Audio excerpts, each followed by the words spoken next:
அனைவருக்கும் வணக்கம். நான் உங்கள் டாக்டர் நிஜிதன் பாண்டியன் ஹோமியோ கேர்லேருந்து. நம்ம அன்றாட வாழ்க்கையில் பயன்படுத்துகிற இயந்திரங்கள் நிறையா இருக்குது. அதில் ஒரு முக்கியமான இயந்திரம் என்ன அப்படின்னு பார்த்துட்டோம்னா செல்ஃபோன், கைபேசி. அது இல்லாத மனுஷனே இல்லைன்னு கூட சொல்லலாம். ஆனால் இந்த செல்ஃபோன்னாலேயும் நம்ம உடலுக்கு பாதிப்பு விளைவிக்கக்கூடும். அதை பற்றி தான் இந்த வீடியோ குறிப்பில் நம்ம பார்க்க போகிறோம். மெனிஞ்சியோமா, எ நான் கேன்சரஸ் டியூமர், அதாவது கேன்சர் இல்லாத ஒரு கட்டிகள். இதை எல்லாருமே பிரெயின் டியூமர்னு நினச்சிக்கிறாங்க, ஆனால் கிடையாது. தலையில் ஏற்படுற ஒரு கட்டி. மெனிஞ்சஸ், அதாவது நம்ம மூளையாக இருக்கட்டும் இல்லை ஸ்பைனல் கார்டு தண்டுவடமாக இருக்கட்டும், இதை பாதுகாக்கிறதுக்கு ஒரு 3 லேயர் இருக்கும். அதை மெனிஞ்சஸ்ன்னு பொதுவாக சொல்லுவோம். இதில் ஏற்படுற கட்டி தான் மெனிஞ்சியோமா. இதை பொதுவாக பெண்களுக்கு அதிகமான பாதிப்பை இது கொண்டு வருது அப்படின்னு சொல்கிறாங்க. இது ரொம்ப ரொம்ப மெதுவாக தான் வளரும். அதனாலேயே இதுக்கு அறிகுறிகள் அவ்வளோவா தெரியாது. அப்படி தெரிய வரும்போது இதோடைய வளர்ச்சி ரொம்ப அதிகமாக கூட இருக்கலாம். சரி, இதோட காரணங்கள் என்ன அப்படின்னு பார்த்துட்டோம்னா, ஃபீமேலுக்கு, பெண்களுக்கு பொதுவாக ஹார்மோனல் இம்பேலன்சஸ், அதாவது ஹார்மோனுடைய ஏற்றத்தாழ்வு ஒரு காரணம். அதுக்கப்புறம் ஓரல் கான்ட்ராசெப்டிவ் பில்ஸ், அதிகமான கருத்தடை மாத்திரை எடுத்திருந்தாங்க அப்படின்னா அதன் மூலியமாக வர்றதுக்கு வாய்ப்புகள் இருக்கு. அதுக்கப்புறம் ஹார்மோன் தெரப்பி மாதிரி விஷயங்கள், ஹார்மோன் சம்பந்தப்பட்ட மாத்திரைகளாக இருக்கட்டும், ஹார்மோன் சம்பந்தப்பட்ட விஷயங்கள் நிறைய எடுத்திருந்தாங்க அப்படின்னா அதன் மூலியமாக வர்றதுக்கு வாய்ப்புகள் இருக்கு.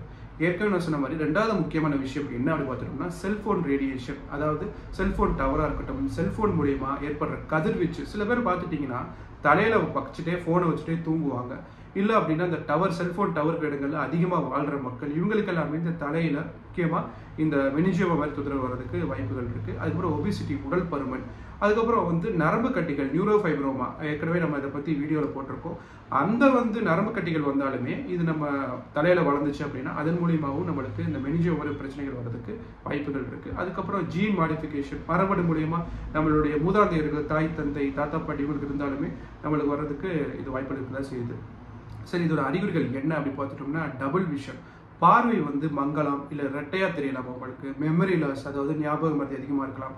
வெட்டு, வலிப்பு மாதிரி தொந்தரவுகள் வரலாம். பேசும்போது வாய் அதிகமாக குளர ஆரம்பிக்கும். அதுக்கப்புறம் நடை உடையில அவங்களுக்கு முக்கியமாக நடையில அவங்களுக்கு ஏதாவது ஒரு அசௌகரியம், நடக்கும்போது சில நேரத்தில் கால் இழுத்துக்கணும், இந்த மாதிரி தொந்தரவுகள் அவங்களுக்கு வரலாம். இதுதான் முக்கியமான அறிகுறிகளாக நம்ம பார்க்குறோம். இந்த மாதிரி விஷயங்களை தவிர்க்கிறதுக்கு என்ன பண்ணலாம் அப்படின்னா, இது அதிகமான செல்போன் யூசேஜ், முக்கியமாக தலைமாட்டில் வச்சே தூங்குறது இரவு நேரத்தில், இந்த மாதிரி விஷயங்களை தவிர்க்கணும். செல்போன் டவர் அதிகமாக இருக்க இடங்கள்ல வாழ்றத, வசிக்கிறத நம்ம அறவே தவிர்க்கணும். நல்ல பச்சையான காய்கறிகள் நிறைய எடுத்துக்கணும். மனதை ரொம்ப அமைதியாக வச்சுக்க நம்ம முயற்சி பண்ணணும். தியானம், யோகா மாதிரி விஷயங்களை தொடர்ந்து பண்ணிக்கிட்டே வரணும். ஹோமியோபதி மருத்துவ முறையில் இந்த மாதிரி தொந்தரவுகளை எளிமையாக சரி பண்ண முடியும். ஒரு சில மாதங்கள்லேயே மாத்திரை மருந்துகள் தொடர்ந்து எடுத்தீங்கனாலே இதை சரி பண்ணி கொடுக்கலாம்.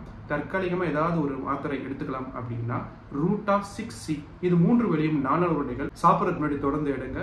முக்கியமாக மருத்துவரின் பரிந்துரைக்கேற்ற மாதிரி எடுக்கிறது ரொம்ப ரொம்ப சிறந்தது. தேவைப்படுறவங்களுக்கு இந்த குறிப்பை நீங்கள் பகிருங்க. நெக்ஸ்ட் குறிப்பில் வேறு ஏதாவது விஷயங்கள், வேறு ஏதாவது தொந்தரவுகளை பற்றி நம்ம தொடர்ந்து பார்ப்போம். நன்றி.